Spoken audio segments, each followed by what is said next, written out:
हाँ, कैसे हैं आप लोग? आशा करता हूँ कि आप लोग बहुत बढ़िया होंगे और उम्मीद करता हूँ कि आप लोग को मेरी बात बिल्कुल समझ में आएगी।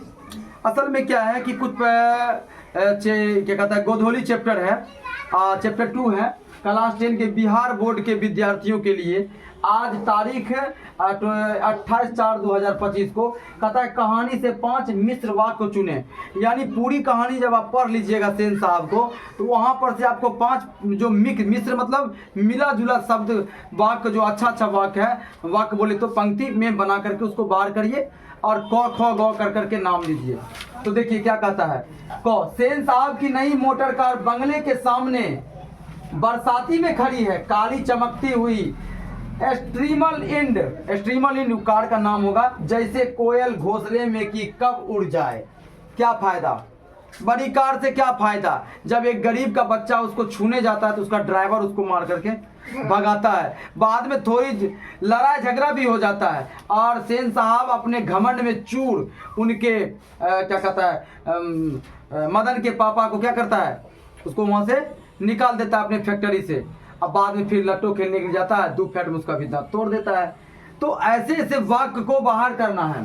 ख नंबर में क्या लिखिएगा, सेन साहब को इस कार पर नाज है, बिल्कुल नई मॉडल 7,500 में आई है। बताओ ये कहानी कब की है? ये लेखक कार कब बोल रहे थे? ये 1916 की बात है। उस समय जब अंग्रेज मेरे जमाना में था, तो भाई 1916, अब इतना साल के अंतराल में, तो भाई उस वक्त सस्ता था। अभी वही 7,000 का 7 करोड़ भी हो सकता है, 7 लाख भी हो सकता है, नहीं समझे? यानी 7,000 से ज्यादा हो सकता है, उसका वैल्यू बढ़ जाएगा। तो क्या होगा, 7,500 में आई। तो कोई भी आदमी इतना महंगा कार खरीदेगा तो भाई किसी को छूने का देगा, स्क्रैच आ जाएगा, रोब दाव न। लेकिन खास बात समझिए, ये दोनों उनकी उपलब्धि हो गई जो कि उनकी कार थी।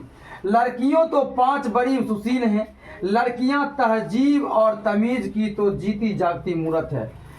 भाई क्यों ना रहे लड़कियां जीती जागती तहजीब की मूरत।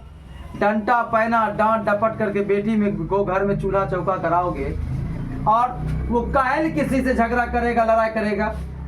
मेरे हिसाब से सारी लड़कियां तहजीब की मूरत ही होती है। कुछ ऐसे होती है तो कुछ ऐसे पुरुष भी तो होते हैं। तो ठीक है, 5 उंगली बराबर नहीं हो सकता है, लेकिन 80 से 90 95% लड़कियां जो होती है, ग्रामीण लड़कियां जो होती है, वो अपने माँ बाप का अच्छा बात को समझती है, अपने खानदान को इज्जत ख्याल को रखती है। तो भाई वो तहजीब के, और उनके इस तहजीब के मूरत की वजह से सोसाइटी के लोग कुछ सीखना भी चाहेंगे या ये उनसे कुछ सीखेंगे। मेरा मानना है पूरी कहानी पढ़ने के बाद कि सोसाइटी के लोग इनसे सीखेंगे।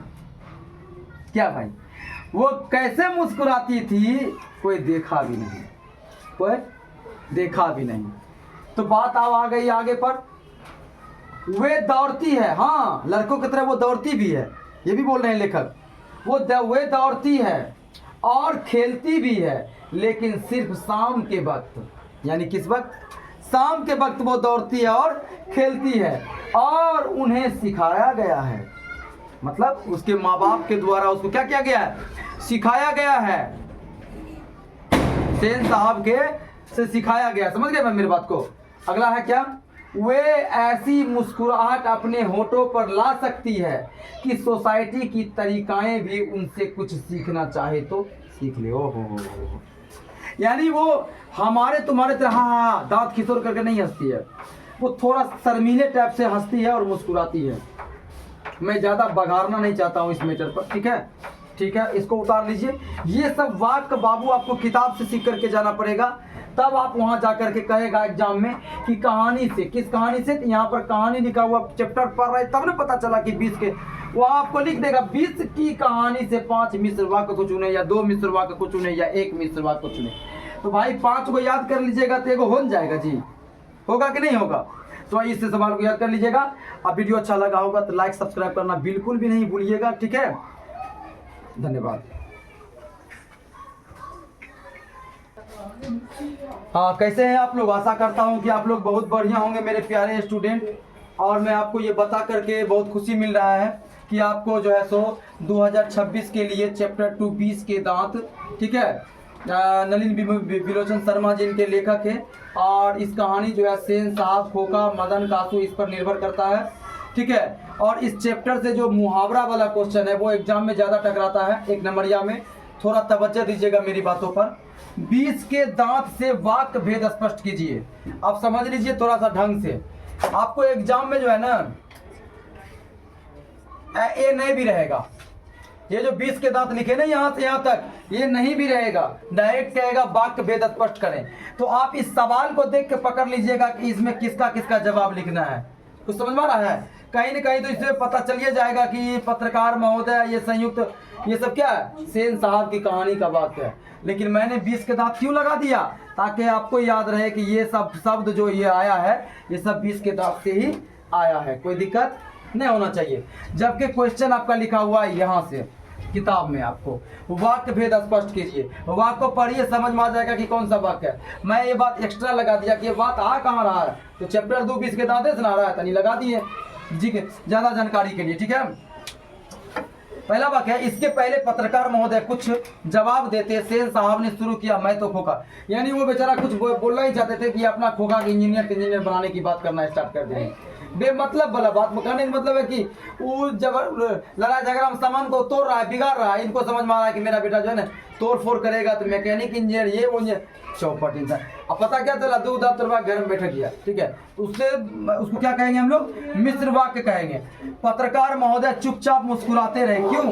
क्योंकि पत्रकार महोदय उनकी बातों को सुनते रहे थे इस सोच करके कि भाई हम अभी जवाब देना चाहते हैं, इतना बोल रहा है, कौन समझावे इनको भाई। चलो, तो ये कौन सा वाक्य हो गया, सरल वाक्य हो गया। ठीक इसी वक्त मोटर पीछे खटखट की आवाज सुनकर सेन साहब लपके और सोफर भी दौड़ा, ठीक है। ये कौन सा वाक्य है, संयुक्त वाक्य। सोफर क्या होगा उस कहानी में, सोफर भी दौड़ा मतलब क्या, सोफर कोई जानवर होगा, उनके साथ रहता होगा, उनके घर के अंदर होगा, वो भी उनके साथ क्या करा, लपका कि भाई खटखट खटखट कर रहा है, आवाज किधर से आ रही है। मालिक गया, सोफर भी चला गया, ठीक है। संयुक्त वाक्य, इसको क्या कहेंगे, संयुक्त वाक्य कहेंगे। ड्राइवर जरा दूसरे चक्कों के पीछे भी देख लो और पंप से आकर हवा भर दो। भाई ये तो खुद सबका हवा टाइट करते थे, 5 बेटियों पर जुल्म करते थे, ठीक है। और बेटियों को पढ़ने लिखने ख्याल नहीं रखते थे, बेटा को एकदम लापरवाह छोड़े रखे थे बिगाड़ करके। तो भाई ये तो हवे पानी देने वाले आदमी हुए। बेटा तोड़ फोड़ करा तो भाई ये बड़ी को ला करके धर दिए कि आप समझेगा चौपट आदमी। तो ऐसे जो है सो क्या हुआ, तो ये संयुक्त वाक्य है। और ये आपको दिमाग मत जाना चाहिए, ये सब 1-1 नंबर में आपको ये पूरा लिख देगा, कहेगा इनमें से कौन है, तो आपको पकड़ना पड़ेगा, ठीक है। इसको लिख देगा, कहेगा इनमें से कौन है, इंजीनियर बनाने जा रहा हूँ मिश्र। देखिए ऐसे भी पूछ सकता है, पत्रकार महोदय चुप मुस्कुराते रहे, आपको नीचे लिखल रहेगा सरल वाक्य, मिश्र वाक्य, ये वाक्य वो वाक्य आपको पकड़ना है, जानोगे तब ना बोलोगे, ठीक है। वीडियो अच्छा लगा होगा तो लाइक सब्सक्राइब करना बिल्कुल भी नहीं भूलिएगा। इस तरह का मजेदार वीडियो मैं लेकर के आता रहूंगा। धन्यवाद।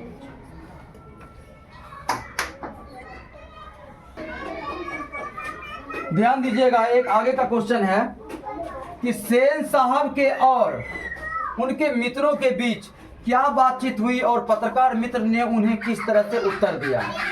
थोड़ा सा इसको देख लीजिएगा। सेन साहब के ड्राइंग रूम में सेन साहब को कुछ मित्रगण के साथ साथ एक पत्रकार मित्र भी उपस्थित थे। सभी परस्पर बातचीत कर रहे थे आपस में कि किसान का बेटा क्या कर रहा है, आगे क्या पढ़ेगा।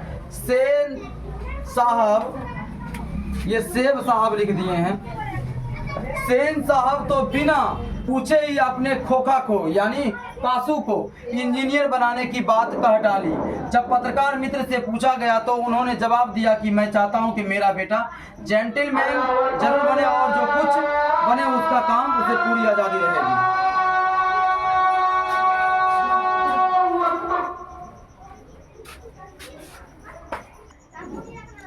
हाँ, कैसे हैं आप लोग? आशा करता हूं कि आप लोग बहुत बढ़िया होंगे, कुशल होंगे, मंगल होंगे। ध्यान से दीजिएगा मेरे बाबू, ध्यान दीजिएगा। मदन और ड्राइवर के बीच के विवाद के द्वारा कहानीकार क्या बताना चाहता है, दबा दिए, जानिए। नीलिन क्या नाम है लेखक का, नाम क्या था? विलोचन शर्मा जी, ठीक है। तो नलिन विलोचन शर्मा जी का ये बताना चाहते हैं कि भाई ने कहता है कि वो क्या कहता है, गिरगिट को देखकर गिरगिट रंग बदलता है। यानी सेन साहब बहुत पैसे बड़े दंपति थे, बहुत पैसे वाले थे। उनके पास जो काम करने वाला कौन था, और क्या कहता है वो ड्राइवर, उनके जैसा ही वो बन गया था। वो ऐसा वो भी ऐसा घमंडी बन गया कि एक गरीब बच्चा को गाड़ी छूने की तक नहीं दिया गया, और छुआ भी नहीं, उल्टे उस पर आरोप भी लगा दिया गया। तो ठीक है, उसको इस अंदाज में लेखक लिखते हैं कि मदन और कासू, मदन और ड्राइवर के बीच का विवाद के माध्यम से कहानीकार यह बताना चाहता है कि जनसाधारण भी वैसा ही बन जाता है जैसा उसकी संगीत होता है। ठीक है, ड्राइवर सेन साहब का नमक खाता है, इसलिए सेन साहब के बेटे की बदमाशी की ओर नजरअंदाज कर देता है। लेकिन एक दूसरा बच्चा को यदि गाड़ी छूने की ललक हो तो उसको धकेल दिया जाता है, उल्टे उस पर गलत आरोप लगा दिया जाता है। ये बिल्कुल गलत बात है कि नहीं है भाई? कोई गरीब बच्चा है, उसके पास वो योग्य नहीं है, औकात नहीं है उसके फादर जी को, अगर वो आपके गाड़ी को छू लेगा तो क्या आपका गाड़ी टूट तो नहीं जाएगा? लेकिन वो दंपति जो थे, वो क्या कहता है, वो पैसे वाले थे, उनको घमंड था इस चीज़ का। तो कहानीकार इस चीज़ को इस तरह से बताना चाहते हैं, इसको आप नोट कर लीजिए। ठीक है, और वीडियो को लाइक सब्सक्राइब करना ना भूलिए, और शेयर बटन पे जा करके शेयर भी कर दीजिए बाबू। ठीक है, धन्यवाद। देखिएगा, खास बात क्या है कि कासू और मदन के बीच झगड़े का कारण क्या था। देखिए, बच्चों गए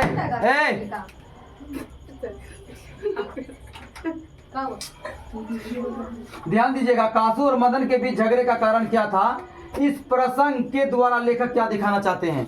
बच्चों के अंदर ये स्वाभाविक ज्ञान नहीं होता है कि कौन बच्चा बड़ा बाप का बेटा है, कौन बच्चा छोटा बाप का बेटा है। उसके अंदर भी प्रतिशोध की भावना होता है। जैसे कि मदन चाहता था उसकी कार को छुए, सेन साहब की कार को छुए, लेकिन कासू जो है काम खराब कर दिया, और ड्राइवर के डांट फटकार से मदन के पापा को फैक्ट्री से निकाल दिया गया। क्या बाबू, निकाल दिया गया ना? अब क्या हुआ, लट्टू नचाने के लिए पहुंचा कौन? पहुंचा यहाँ पर कासू, और रोब दिखा करके वो लट्टू नचाना चाहता था। बस फिर क्या था, दुए मुख एक कै फैट में अगुल का दू का दांत ऐसा तोड़ दिया जैसे कि सांप के मुंह में जो 2 दांत होता है जहर वाला, वही तोड़ दिया। मानो कि कई दिनों तक गली में वो लड़का आया ही नहीं समझे बात को। तो ये कहानीकार दिखाना चाहते हैं। और देख लीजिए, कासू और मदन के बीच झगड़े का कारण मात्र बाल हटक था, दिल को, छोटे बच्चों को जो हट करता वो था। यदि मदन को कासू की गाड़ी को स्पर्श करने का भी अधिकार नहीं, तो कासू को मदन का लट्टू भी नचाने का अधिकार नहीं। लेकिन कासू रौब दिखाकर लट्टू नचाना चाहता, जो मदन के विचार से गलत था। फिर मदन की प्रतिशोध की भावना ने झगड़े का रूप ले लिया। इस प्रसंग के द्वारा कहानीकार यह दर्शाना चाहते हैं, बच्चों में प्रतिशोध की भावना जगती है। बच्चों में यह ज्ञान नहीं होता कि कोई बच्चा बड़े बाप का है और मैं गरीब बाप का हूँ, जो बच्चों का स्वाभाविक ज्ञान होता है। ठीक है, डेट्स ऑल। ये हर गली का कहानी है, आप इसको नोट कर लीजिए, अच्छा से स्क्रीनशॉट मार लीजिए। थोड़ा साइड हट गए हैं बाबू। और ये चैप्टर 2 का जो है सो लास्ट सवाल नहीं कहिए, इसके बाद 2 क्वेश्चन और हैं। और याद रखिएगा, अगर वीडियो आपको अच्छा लगा होगा तो लाइक सब्सक्राइब करना बिल्कुल भी नहीं भूलिएगा, और शेयर भी कर दिया करिए बाबू। ठीक है, क्योंकि इसको बताने में और थोड़ा सा मेहनत है, और आप थोड़ा सा सपोर्ट करिएगा तो इस मेहनत को मैं बहुत अच्छे मेहनत में बदल दूंगा। धन्यवाद।